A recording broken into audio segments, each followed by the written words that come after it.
Now the Mystery Theater.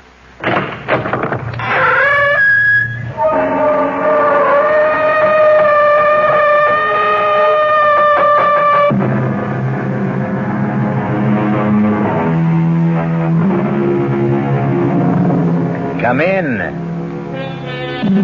Welcome. I'm E.G. Marshall. Welcome to the world of terrifying imagination. In 1843, a Dr. James Braid of Manchester developed the art of being able to produce trance sleep. Of course, he was not the first. That honor belonged to Friedrich Anton Mesmer. But Dr. Braid did coin the name of this both beneficial yet potentially disastrous parascience, hypnotism. In the skilled hands of a doctor or a psychiatrist, it can be profoundly beneficial. But in the hands of an amateur or someone unscrupulous, it can be murderously dangerous. That's it, Marge. Just keep your eyes on the coin as it goes back and forth, back and forth. You're getting sleepy, so sleepy. Your eyelids are heavy. You can't hold them up. You've got to sleep, sleep, sleep. She's under, Mark. You're putting me on, Jeff. She's faking. No, she's under, all right. She's a hypnotist's dream. Very suggestible. Look, I'll prove it to you. What's this? Hey, don't hold it there. Just long enough to show she doesn't react. You could have burned her. Oh, come on. You think I'd do anything to hurt your sister? Well, now that you've got her under, what are you going to do? What would you like her to do? Jeff asked me, what would you like her to do? Well, I would have liked her to murder my father. I wondered how Jeff would have reacted if I'd said that out loud. It almost came out anyway, since it's all I think of these days. How to murder, destroy, wipe out my father.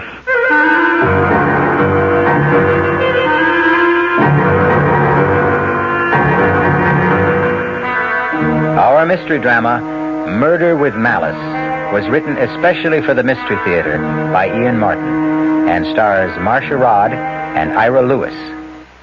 It is sponsored in part by new sugar-free diet 7-Up and Buick Motor Division. I'll be back shortly with Act 1. When you feel like having a cold Budweiser, do you automatically reach for a glass? Well, sure, Bud's a great beer any way you drink it. But without a glass, you're really missing something. Now take that wonderful Budweiser head of foam, for instance. Those bubbles, tiny though they are, still amount to something pretty special at the top of your glass. Taste appeal and eye appeal. Two results of exclusive beechwood aging and natural carbonation. It takes a lot longer to brew Budweiser that way, but brewing beer right does make a difference that you can taste. That's why, when you say Budweiser, you've really said it all. Anheuser-Busch, St. Louis.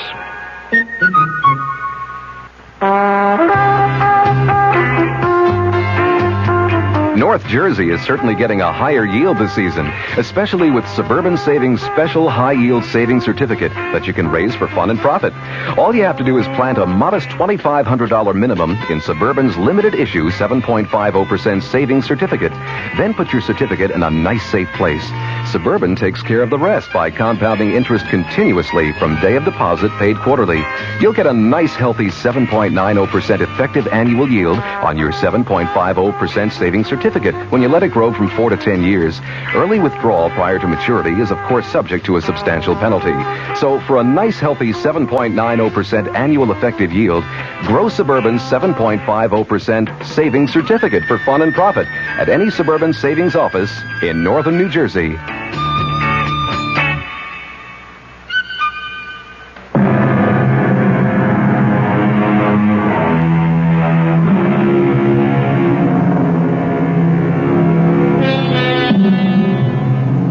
In Principles of Mental Physiology, Carpenter wrote, "The method of producing this state consists in the maintenance of a fixed gaze on a bright object placed somewhat above the line of sight. A light behind the subject shining on the bright object, a coin, a jewel, a small mirror, is very helpful, and a darkened room. Once the subject is in the trance, he or she is open to post-hypnotic suggestion. Luckily for our peace of mind and their father's health, Marge is the subject, and not the bloodthirsty Mark." Ever since I can remember, I've hated my father and feared him. But never more so than these last 2 years, since he killed my mother. I'd like to kill him, but I haven't the guts. Well, what, Mark? Huh? Well, what do you mean, what? What do you want me to ask Marge to do? Don't tell me I put you into a trance, too. No, Look, what sort of thing can I ask? Anything within reason. I mean, she won't do anything to hurt herself, or to hurt someone else, or steal, or anything that goes against her natural instincts. Let's keep it simple. You know what you ought to ask her to do? What? Marry you. She's got a chance to shake this scene and have some kind of decent life of her own and get away from that monster upstairs, and she won't take it.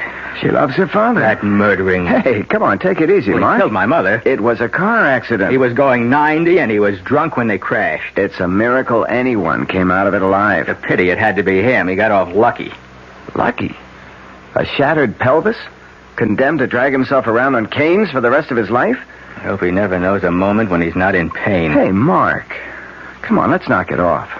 I want to bring Marge out of the trance. Well, wait a minute. We've got a bet going here. You claimed you could prove post-hypnotic suggestion, didn't you? Yeah?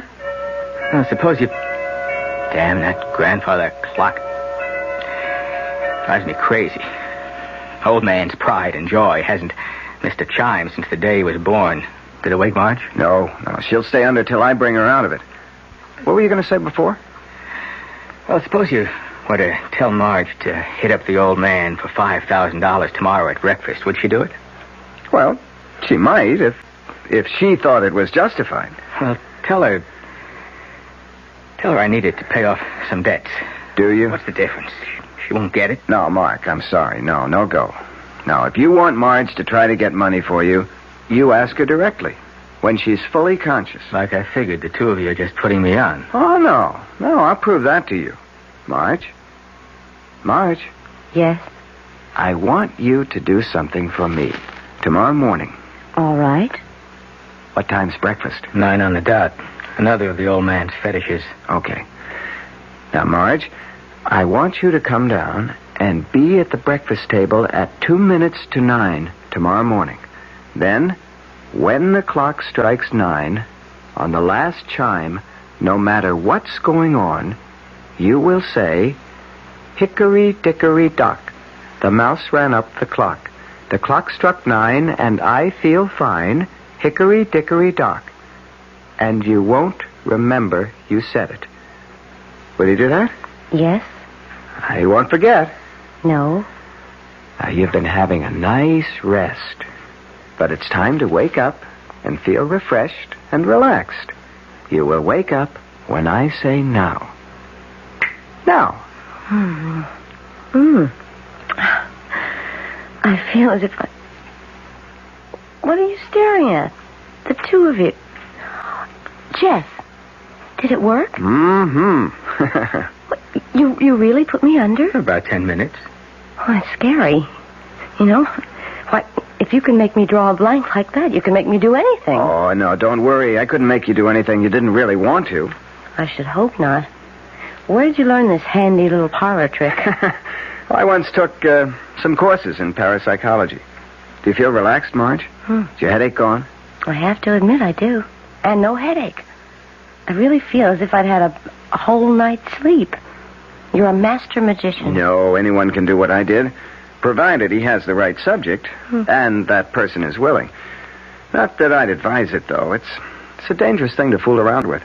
But, Your friend uses it in his practice. Dr. Frank? Oh, yeah. Occasionally, if it's indicated. Actually, he's relatively conservative for a psychiatrist. I don't need him. Well, honey, I'd like to see you get rid of those headaches. I'm not a candidate for the couch yet. Well, I guess I'll hit the sack. Thanks for the fun and games. Good night. Night, little brother. Good night, Mark. Little brother? Didn't you ever know? I was the first twin to arrive. It's only one of Mark's resentments. He's the one who really needs analysis. Marge, Mark's problems are his own. Yours are something I want to see solved. I don't know why you waste your time with me. If I had any sense in this mixed-up noodle of mine, I'd marry you, have 4 children, and live happily ever after. But I just can't. Because you feel yourself tied to your father. I can't leave him alone, Jeff. I love him. I think, for your sake, Jeff, you'd better forget me. Will you do me one favor first? Will you just go to see Dr. Frank for a few visits? You think I'm that bad off? Well, Marge, you've been pretty mixed up ever since the accident. I know. Okay, Jeff. Maybe you're right. Let me think about it, and maybe I'll call your Dr. Frank tomorrow. Tomorrow? What is it, Jeff?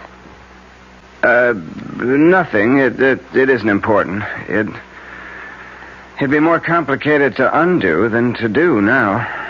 I'll call you then and explain. Morning, Mark. Morning, Dad. You're surprisingly early. Yeah, I wanted to ask you something. If it's money, no. Dad, I'm in bad trouble. Well, then dig yourself out. Dad, Mom left me money that will come to me when I'm 30. Why can't I? Very wise of her. Maybe in another 6 years you'll be able to handle it instead of gambling it away. It wasn't Mom's decision. You talked her into it. I most certainly did. Look, you don't understand. I'm mixed up with some very hard guys. If I don't pay them off... Oh, don't talk nonsense. They'll wait for their money. Good morning, Marjorie. Morning, Dad. Mark, am I late? No, dear, it's just 2 minutes to 9. Sit down. Have your orange juice. I'll pour the coffee first. You sound very chipper. Yes, I had a wonderful sleep last night. Relaxed as a kitten. I wish I could say the same. Well, that's what comes of having a guilty conscience. And what about yours? I wanted to shout at him as I pushed my chair from the table violently and went to the sideboard. I was seething with hate at his smug self-righteousness.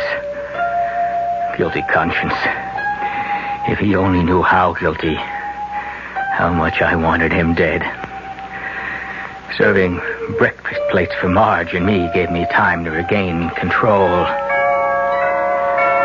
Then the clock began to strike 9, and my mood improved. A small revenge, but if Jeff's trick worked, at least I'd see the pompous old ass look foolish for once. What time did Jeff Henderson leave last night? I think I'm old enough not to have to answer questions like that. Well, I think I have the right to ask any questions I want to in my house. Because I want to know if you're thinking again of marrying Jeff. Hickory dickory dock. The mouse ran up the clock. The clock struck 9 and I feel fine.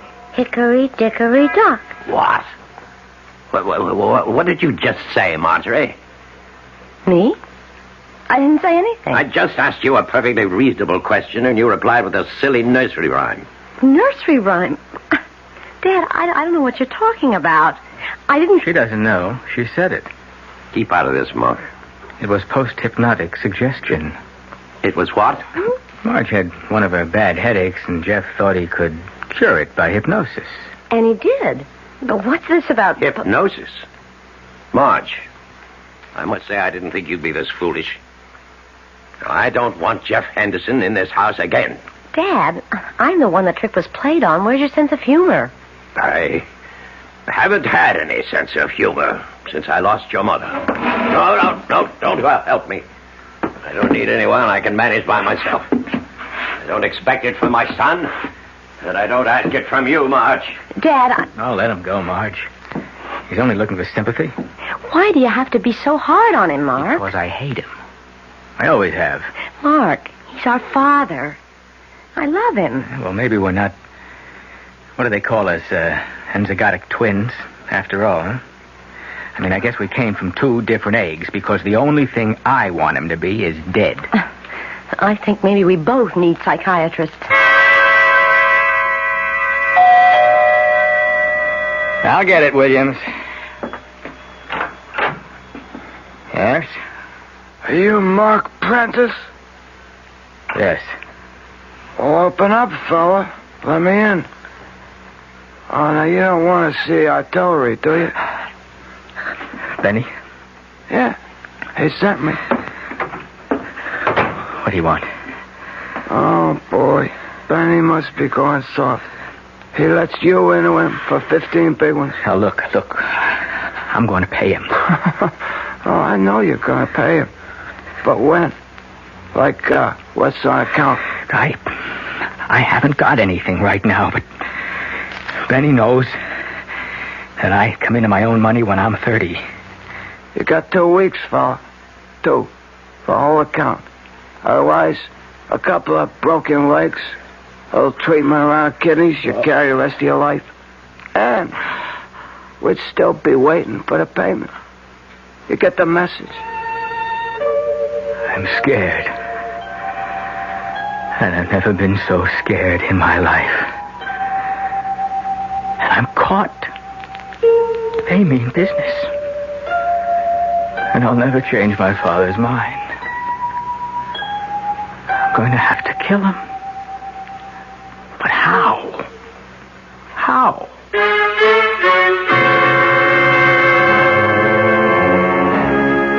Not exactly the all-American family, the Prentices. But then, where murder is contemplated, and where in fact it may be done, you don't expect to find very normal people. Especially where the murder is premeditated. I'll return shortly with Act 2.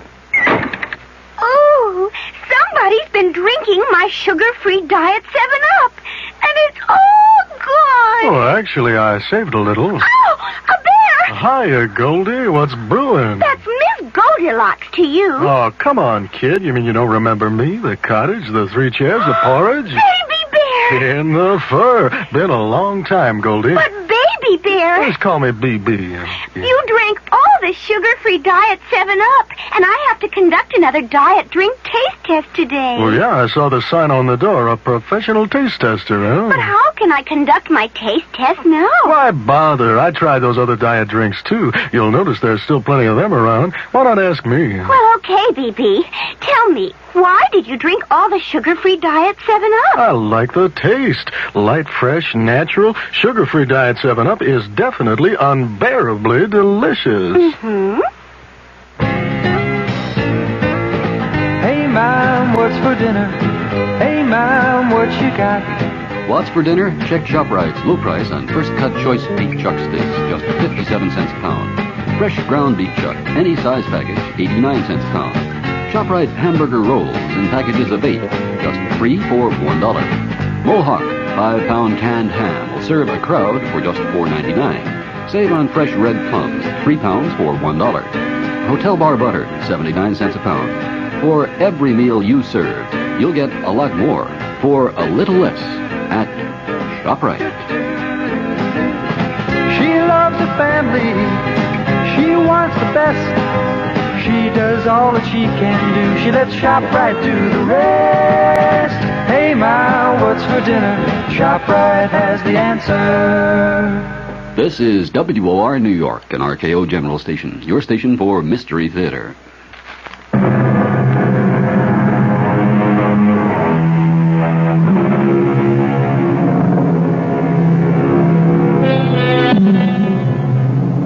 Almost 2 weeks have passed, and Mark has not been able to take any action towards solving his problems.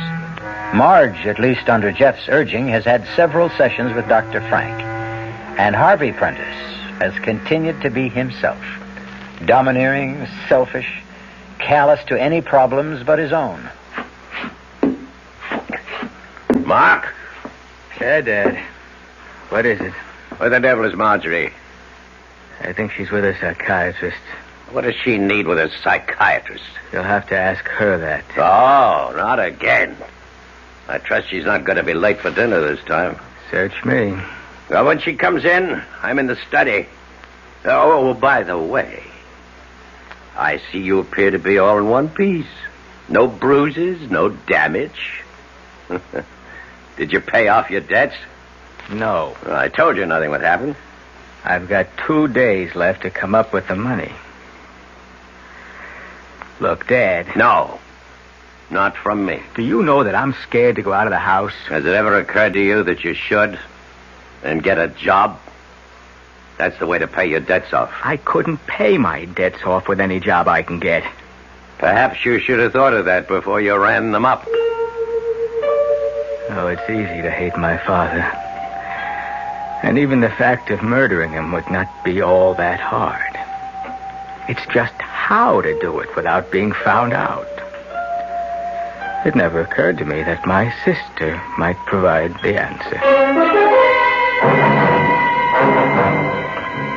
Marge, Jeff, what are you doing here? I knew you had an appointment with Dr. Frank. I have the car, so I thought I'd wait and drive you home. I don't feel like talking, Jeff. Marge, I haven't seen you in almost 2 weeks.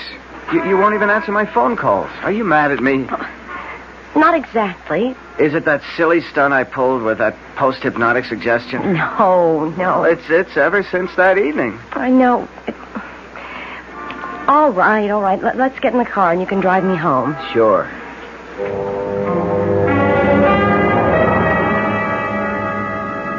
I'm so mixed up, Jeff. I wish you'd never suggested Dr. Frank. Oh, now, wait a minute. He's a good guy. Not for my money, he isn't. I know you meant well, but... But what? Jeff, I'm not good for you. Mark and I are all screwed up somehow. The whole family, we're Jonas. Keep away from us. Marge, nothing you can say. Why won't you listen to me? I don't want to see you anymore. I can't. There's nothing to explain, and I have such a headache. Well, maybe I ought to stay and give you another hypnotic treatment. No.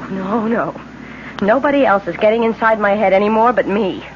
Please, let's just make this goodbye. I don't want to see you again. Marge, wait a minute.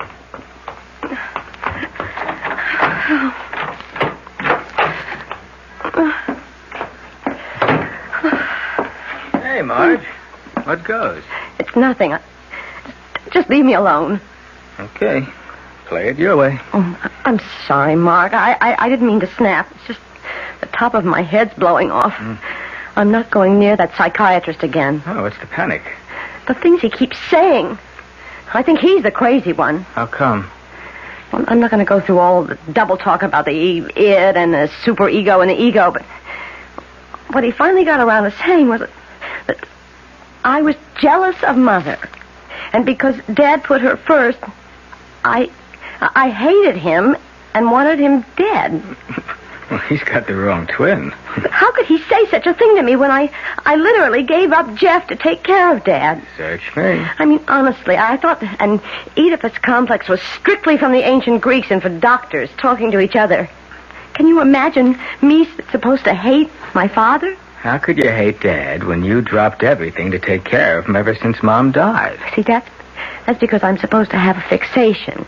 And it's only guilt that holds me back from destroying him. What? He says that deep down in my subconscious or whatever, I really want to commit murder. You sure you know what you're saying? I know what Dr. Frank said. That I'll never get rid of my headaches till I get rid of my guilt feelings. And to get rid of those, I'll have to kill him. Dad? That's right. Well, there's a quicker way to get rid of headaches than that. How? Well, get old Jeff back to hypnotize you again. No. Jeff and I are through. I told him that tonight. Well, if you really want to get rid of the headache, well, I could have a shot at the hypnosis route. Jeff said anyone could do it. No, thanks. I'm taking my headache to bed. I won't be down for dinner. Of course, I didn't have the idea right then. But some instinct was nudging me that somewhere, somehow, there was a way out for me. But before I could follow the thought through, the phone rang. Yeah, hello? Hello, Mark. Look, I'm working on it. I think I've got a way to... Benny says you got till day after tomorrow. And then you have time. Well, maybe I could raise You better raise it off, though. 'Cause that's when Uncle Benny's calling it in. Or the deep six. Hey, mister. Who's on the phone, Mark? Someone for me, Dad. Did I hear your sister come in? Oh, yeah. Yeah, a few minutes ago. Well, did you tell her I wanted to see her in the study? No, Damn it, face me when I talk. Why not? because she didn't want to see you. She wasn't feeling well. She went up to bed. Before dinner? She said she didn't feel like eating. And neither do I. Well, what's the matter with you? I'm scared, Dad. That's what's the matter. I'm scared so bad I'm sick. Why? That was some hard guy on the phone. Benny's man. Who's Benny? The man I owe money to. Look, you've got to let me have it. No. You don't understand. If I don't come up with it the day after tomorrow, they could kill me. Don't be ridiculous. All I'm asking is to give me my part of the money that Mom left. Marge got hers. Marjorie could be trusted. You cannot. Please. I'm not your mother, Mark. You haven't got her around to bail you out anymore the way she used to. This time it's your problem and no one else's. The only way you'll ever get any money out of me beyond living expenses is over my dead body. The only way I ever wanted it from him. Over his dead body.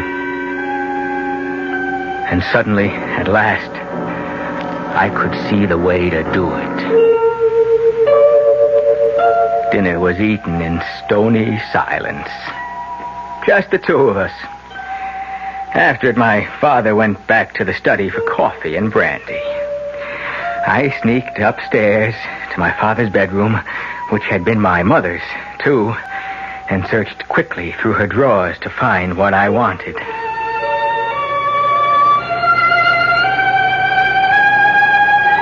The rest was waiting till my father was safely in bed for the night, and then moving quietly along the upstairs corridor to my sister's room. Who is it? Mark. May I come in? I suppose so.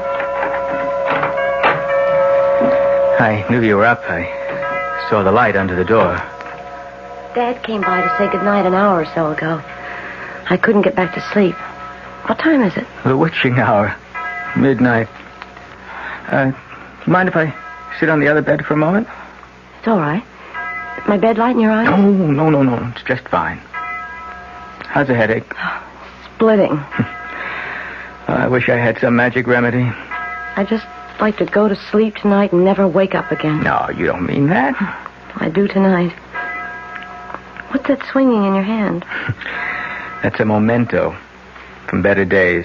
Remember, it's Mom's tic-toc watch. Oh, I haven't seen that in years. It's still so shiny. Where'd you get it? Oh, I've had it a while. Remember how when we were kids she used to put us to sleep with it? The tick-tock watch. Tick-tock, tick-tock, back and forth. My eyes used to get glued to it. Tick-tock, tick-tock, back and forth, till I began to get so sleepy. So sleepy. So sleepy. Sleep, Marge. Sleep. Keep your eyes on the watch. Yeah, your eyelids are getting heavy. Heavy. So heavy. You've got to sleep. Sleep. Sleep. Marge.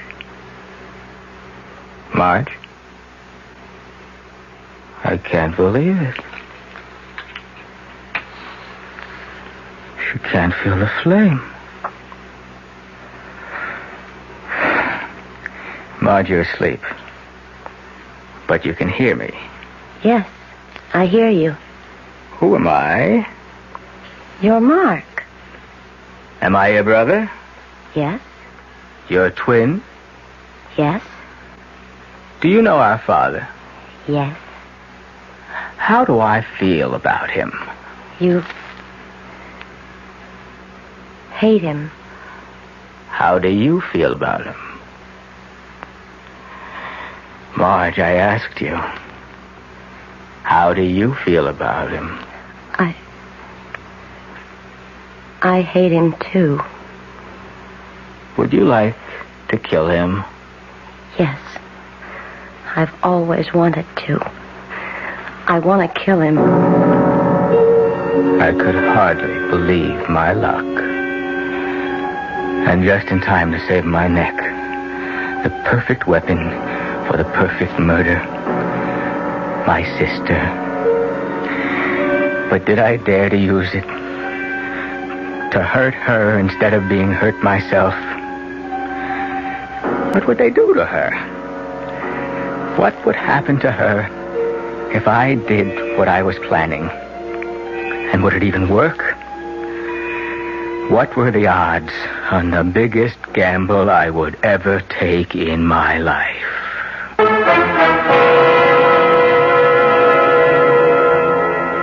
A girl helpless under an hypnotic spell, at the mercy of the agent who wove that spell, her twin brother, himself at the mercy of passions beyond his control, eaten up with hate, tortured by fear, hesitating to make an unconscionable gamble with her life to save his own.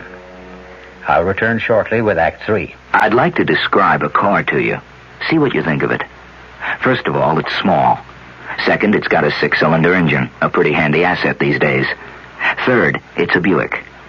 Now, in spite of the fact that it's small, this car can seat 6 easily. It's got a 21-gallon fuel tank, which gives it great range. And it weighs several hundred pounds more than most imports, which in a small car is good.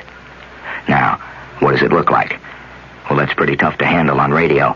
I'd hesitate to call it glamorous, and it sure isn't homely. I think handsome would be fair, and it offers some pretty attractive styling and trim options. The interior is definitely its strong suit. Now, if that sounds like a little more than your average small car, then I've described it properly. Because remember, this small car is a Buick. The car is called Apollo, Buick Apollo, and it's about as much small car as you'll find on the road today. See for yourself at your Buick Opel dealer. One of the 10 best newspapers in America. Easily the nation's best suburban newspaper. Becoming a paper of national influence. These words are from a recent issue of Time magazine. The newspaper described is Newsday, the Long Island newspaper. On the basis of editorial excellence, Time magazine selected the 10 newspapers in America that stand out above the rest. One of them was Newsday. Because, as Time noted, Newsday combines solid local coverage with ambitious national and international undertakings. And because Newsday meets Time's other criteria for excellence, it's entertaining and informative. It conducts extended investigations and offers a range of different opinions in its editorial pages.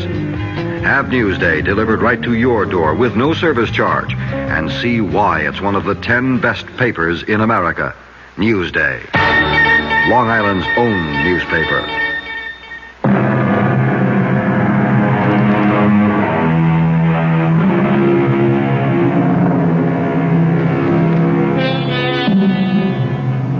Marge lies still, her eyes wide open, but unseeing. Alongside, her brother Mark sits, his mother's watch still swinging its pendulum arc in his hand, unnoticed as he wrestles with the conscience which holds him back from this ultimate gamble. The gamble? Can anyone under hypnotic influence be induced to commit murder? If she killed, they'd never do anything to her. There's a whole history. The encephalitis she had as a kid, the nervous breakdown after Mom died, She's going to a psychiatrist now. Sure, I can get her off. Temporary insanity. Yeah, that's it. Only will it work? What was it Jeff said? She won't do anything to hurt herself, or to hurt someone else, or steal, or do anything that goes against her natural instincts. Natural instincts. What does that mean? Doesn't it mean what we really feel deep inside, even if we don't know about it? It's a gamble, but the odds aren't bad. It's Mark, Marge. Can you hear me? I hear you. Remember a couple of weeks ago when Jeff was here and we got off on the hypnosis kick? Yes, I remember. And what started it? I don't know. I think, yes, talking about being kids. Remember how even then Jeff was into the psychic bit? Yes, the funny cards and guessing and trying to reach each other's minds. And who was the best? We were. Why? Because we're twins. Twins go together. Remember how we always liked the same things? Mocha ice cream and rare hamburger, buttermilk, crazy things nobody else liked. We liked, just like we hated.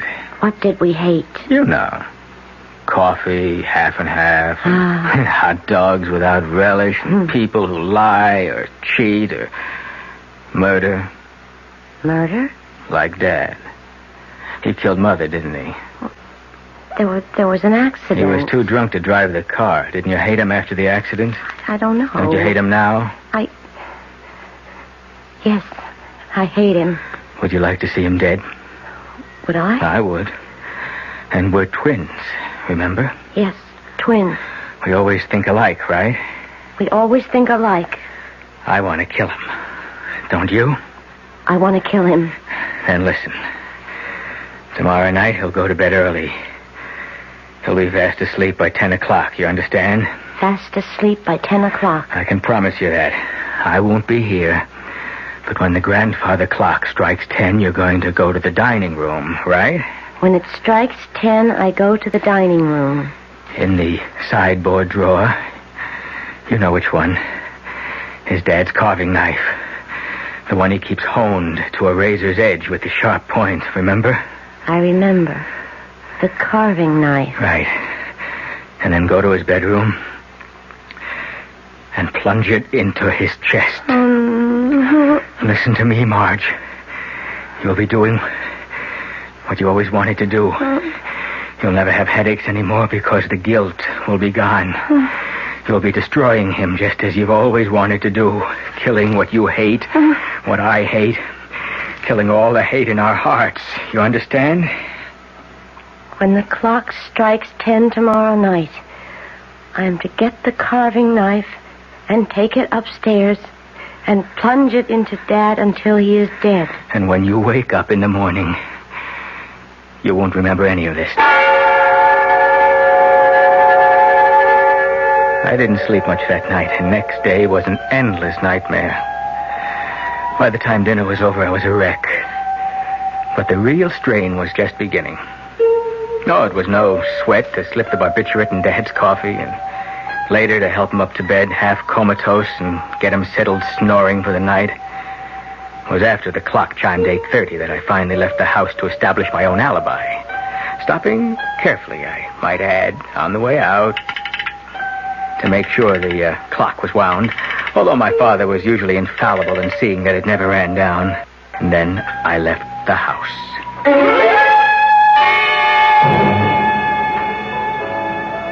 Hey, Mark. Sorry I'm a little late. Oh, just glad you're here. Have you eaten? Yeah. You? Oh, long time ago. I ordered some setups. Scotch okay with you? One drink. Just thought we might have a talk together. What time is it? Around 5 or so to 9. Well, what do you want to talk about? Marge. Well, now, that's my favorite subject. You aren't the bearer of good news by any chance? Good news? Well, that she's changed her mind about me and I might have some kind of a chance with her? Oh, that's something we might discuss, Jeff. Let's have another drink first.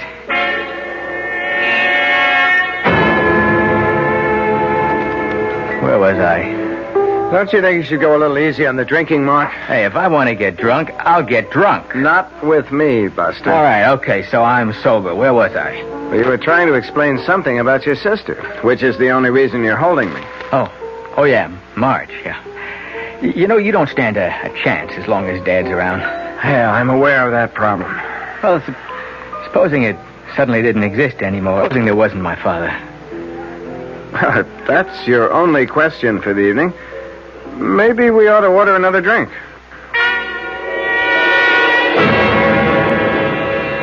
Mark.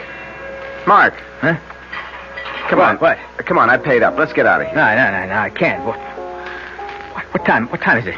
It's after 10 o'clock. How much? It's 5-10 minutes after 10. That's not long enough.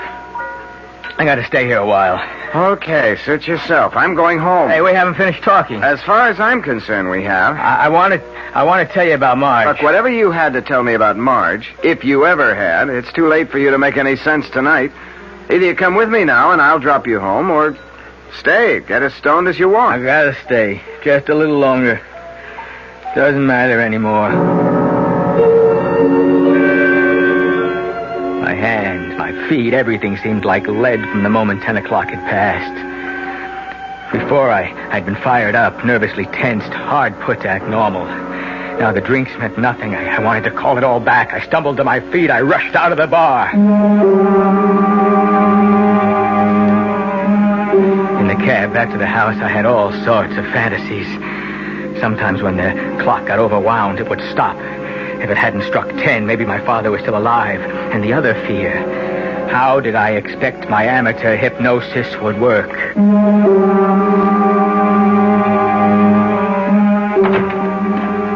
In the house, empty. I was conscious of the echo of its sighs for the first time. Through the hall, up the big staircase, down the hall to my father's room. Everything seemed to echo. Carefully, I opened the door to my father's room and listened. No sound. I went in.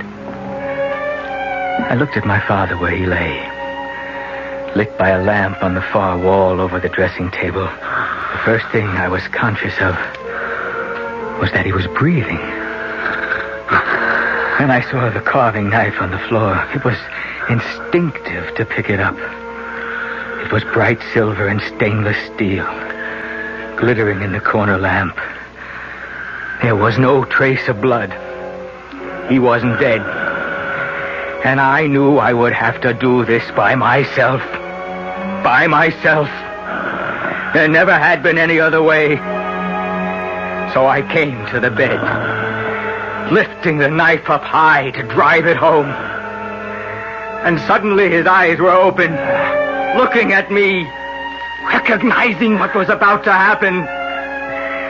In one convulsive shrug towards me, his eyes glazed over. But in that last moment, he said, You always wanted me dead. Dead. So, strike. Strike. For all the good it will do you.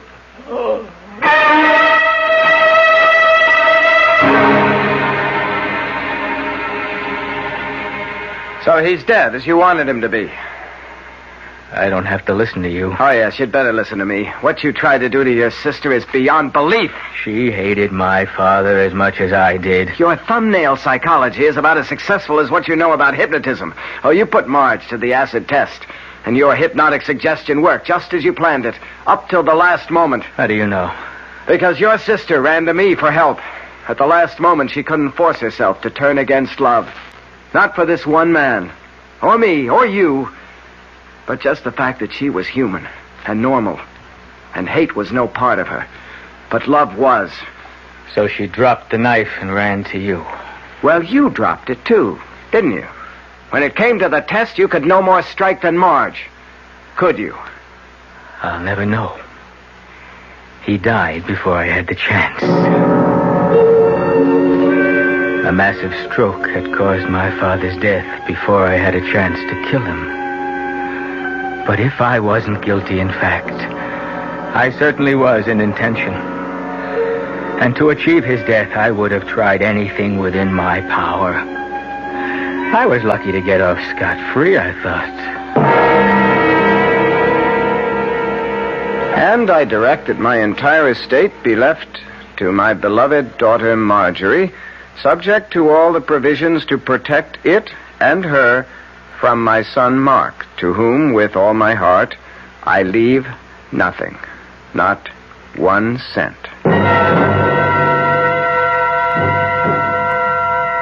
As attorney for the estate, Mark, I'm going to make sure your father gets his wish. Oh, sure, big deal. You figure to marry the heiress. I figure to protect Marge from you as long as I live. If I thought I could wring your neck by myself and get away with it, I'd be happy to do it. Luckily, I don't have to worry. No dough, brother. Not a penny. Go pay your debts.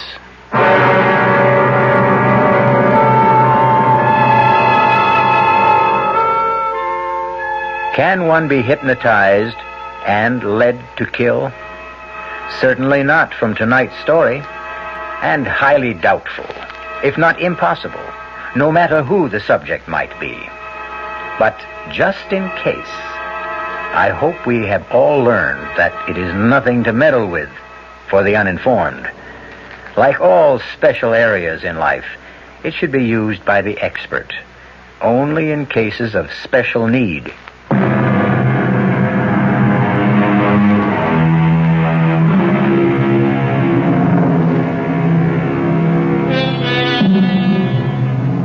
It was some time before Marge and Jeff were married, but once they were, the shadows and cobwebs were wiped away.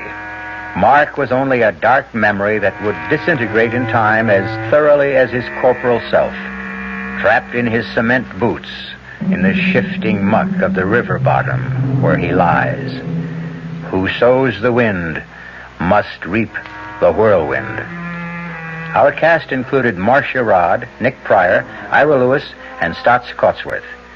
The entire production was under the direction of Himan Brown. Radio Mystery Theater was sponsored in part by Anheuser-Busch Incorporated, Brewers of Budweiser.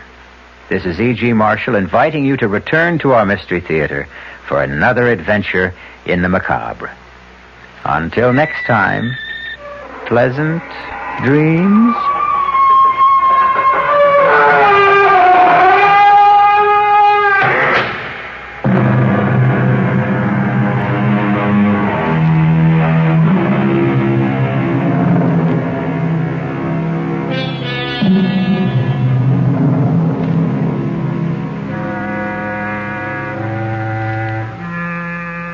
The preceding Mystery Theater program was furnished by the CBS Radio Network.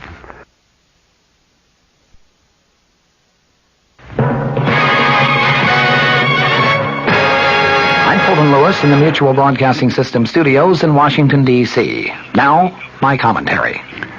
U.S. District Court Judge John Sirica today delayed proceedings on a White House motion to quash a special prosecutor's subpoena for more presidential tapes, in the judge's words, for the purpose of facilitating discussions leading to a possible compliance. Judge Sirica's brief announcement came after Special White House Counsel James St. Clair entered the judge's chambers, saying that he would ask for a delay in hopes of working out such a compromise. The judge postponed until Friday of this week the deadline for the special prosecutor's office to answer a motion from White House lawyer James St. Clair to quash a subpoena for 64 presidential conversations. St. Clair, you recall, went into court last week with a motion to stop the subpoena, and Judge Sirica originally had set today as the deadline for the prosecutor's response. The judge also delayed a hearing on St. Clair's motion, originally scheduled for Wednesday, until a week from today, next Monday. Before entering a conference with the other lawyers and Judge Sirica, Attorney St. Clair said that he had asked for a 5-day delay to permit the special prosecutor and myself to see whether we can come to some accommodation. In filing his motion last week to quash the subpoena, St. Clair had indicated that the dispute over release of the tapes to the prosecutor might be carried all the way to the Supreme Court. In that filing, there was a formal claim of privilege signed personally by President Nixon, declaring that the conversations that were being sought are confidential conversations, quote, between a president and his close advisors, and it would be inconsistent with the public interest to produce those tapes. About 20 of the conversations in question, the conversations that have been demanded by Leon Jaworski, the special prosecutor, were among the talks for which the White House released transcripts last week. For those, the president said no claim of privilege was asserted. The Jaworski subpoenas were for conversations that started on June 20th of 1972. They span a period of time that finally ended on June 4th of 1973. The earliest date is just 3 days after the famous Watergate break-in at the Democratic Party national headquarters. That was June 17th of 1972.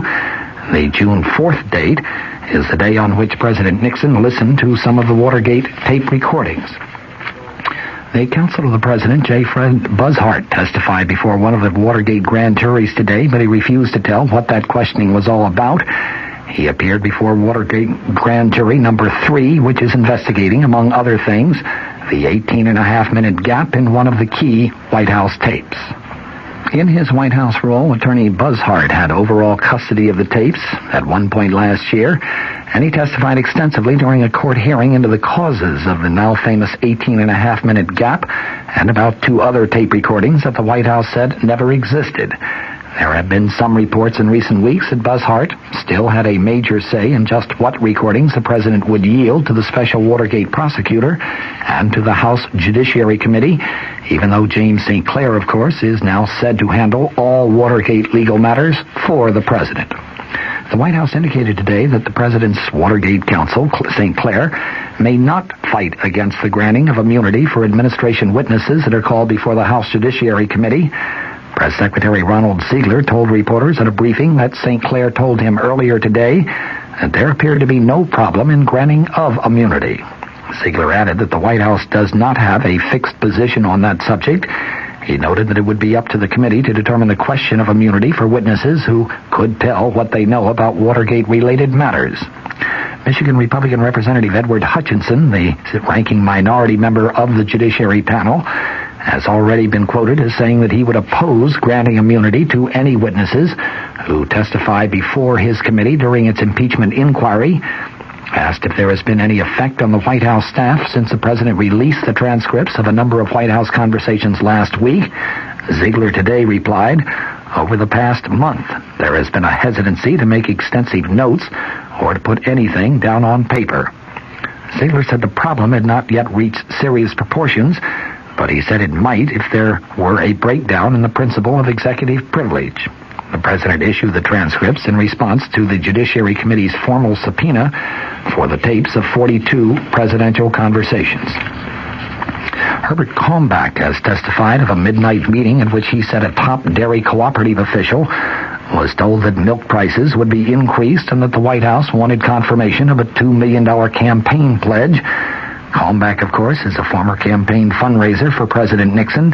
He has said in secret testimony that the session took place on March 24th, 1971, in his suite at the Madison Hotel here in Washington. Milk price supports were increased just the following day. The White House has said that the president's milk price order was not in any way influenced by the promise of campaign contributions from the dairy cooperative. The alleged meeting, which took place after a Republican fundraising dinner attended by dozens of dairy cooperative officials, included Kalmbach, Marie Chotiner, and Harold Nelson, or at least so goes the Kalmbach testimony. Chotiner had quit 3 weeks earlier as the president's special counsel and had just entered private law practice where he was receiving a retainer of $57,000 a year paid by the nation's largest dairy cooperative, the Associated Milk Producers Incorporated. Nelson was the chief executive officer of that cooperative.